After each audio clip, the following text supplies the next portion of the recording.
In this video, I will show you how to connect Claude to TradingView to supercharge your market analysis.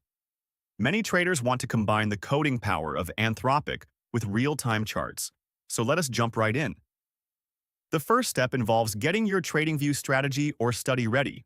You simply go to your chart and open the Pine editor at the bottom of the screen.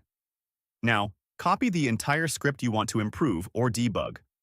Next, head over to Claude and paste that code into the chat window. Ask Claude to analyze the logic or rewrite the code to meet your specific goals. Once Claude generates the updated Pine script, copy it and head back to the TradingView editor. Replace your old code with the new version and click the Save button.